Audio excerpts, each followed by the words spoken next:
Hello friends, welcome to my channel everyday Chhaya. આજે આપણે બનાવીશું એક વન પોટ મીલ.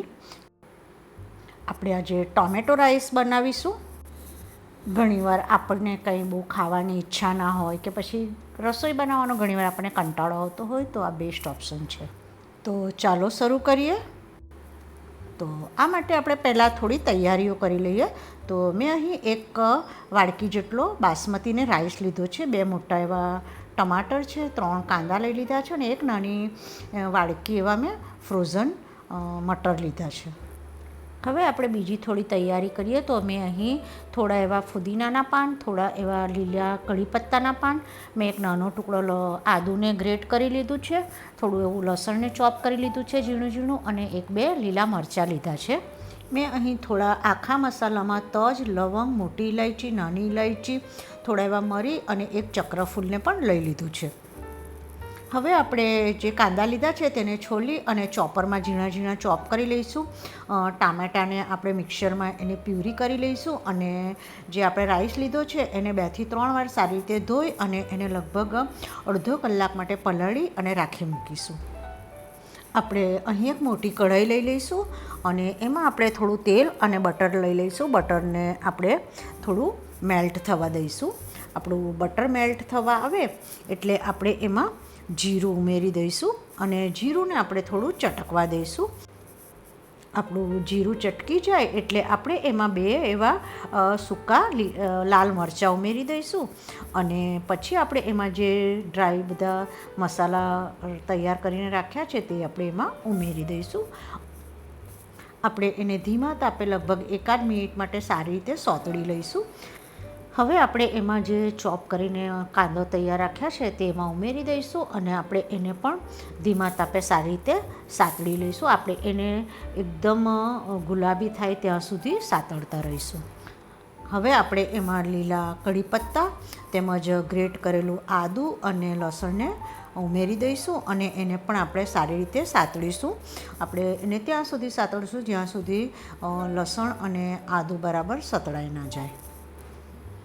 હવે આપણે એમાં લીલા મરચાં જે હતા તેને મેં આવી રીતે ઊભી ઊભી ચીરીઓ કટ કરી લીધી છે તેમાં ઉમેરી દઈશું અને આપણે એને પણ સારી રીતે સાતળતા રહીશું. આપણી બધી જ વસ્તુઓ સારી રીતે સતળાઈ જાય ત્યાં સુધી આપણે એને સાતળશું. હવે આપણે જે એમાં ટામેટાની પ્યુરી કરીને તૈયાર કરી હતી તે એમાં ઉમેરી દઈશું અને થોડું એવું પાણી પણ આપણે એમાં ઉમેરશું. હવે આપણે એમાં થોડા બેઝિક મસાલા કરીએ તો મેં એમાં થોડી એવી એમાં હળદર ઉમેરી લીધી છે અને 1 ચમચી એવું કાશ્મીરી લાલ મરચું ઉમેર્યું છે જેથી કરીને એનો કલર સરસ આવે. આપણે એને બરાબર એવું સારી રીતે મિક્સ કરી લઈશું અને હવે આપણે ગેસનો ફ્લેમ ફાસ્ટ કરી દઈશું. અહીં મેં થોડા એવા લીલા ધાણા જે ચોપ કરી અને ધોઈને તૈયાર રાખ્યા હતા તો તે આપણે એમાં ઉમેરી દઈશું અને એને આપણે સારી રીતે ઉકળવા દઈશું. અહીં મેં 1 વાડકી ચોખા લીધા હતા તો હું અહીં 2 વાડકી એમાં પાણી ઉમેરી દઈશ. પાણી આપણે તમારા ચોખા કેટલા જૂના છે કે નવા એના પ્રમાણે ઉમેરવું, નહીં તો આપણો રાઈસ છૂટો નહીં થાય. હવે આપણે એમાં પાણી ઉમેરી અને એને ફાસ્ટ ગેસ પર ઉકળવા દઈશું અને ટેસ્ટ મુજબ આપણે એમાં મીઠું ઉમેરી લઈશું. આપણું પાણી ઉકળી જવા આવ્યું છે તો હવે આપણે એમાં જે રાઈસને ધોઈ અને તૈયાર રાખ્યો તો તેમાંથી પાણી કાઢી નાખીશું અને આપણે એને ઉમેરી અને સારી રીતે મિક્સ કરી લઈશું. હવે આપણે એમાં વટાણા ઉમેરી દઈશું અને ફરીથી એકવાર એને હલાવી અને મિક્સ કરી લઈશું અને ઢાંકી અને ધીમા તાપે આપણે એને થવા દઈશું. આપણે લગભગ 5 થી 7 મિનિટ થાય ફરીથી એકવાર ઢાંકણ ખોલી અને ચેક કરી લઈશું કે આપણા રાઈસ થઈ ગયા છે કે નહીં. તો તમે જુઓ છો તો આપણા રાઈસ થઈ જવા આવ્યા છે અને એકદમ ખુલ્લા ખુલ્લા એવા થયા છે. હજી થોડા સીજી જશે એટલે એકદમ દાણો દાણો છૂટો થઈ જશે. મેં એને ફરીથી ઢાંકી અને લગભગ 1-8 મિનિટ માટે રવા દીધું છે અને તમે 1-8 મિનિટ પછી ખોલીને જોઈએ આપણે તો આપણા રાઈસ એકદમ સરસ થઈ ગયા છે અને એકદમ કલર પણ એનો એકદમ સરસ આવ્યો છે અને જો તમે જોઈ શકો કે આપણા રાઈસ જોઈને જ ખાવાનું મન થાય એવા થયા છે. આપણે એની જોડે ખાવા માટે એક રાયતું તૈયાર કરી લઈએ. તો અહીં મેં લગભગ 3 મોટી ચમચી જેટલું દહીં લીધું છે અને એને સારી રીતે મેં વિસ્કરની મદદથી એ ફેટી લીધું છે.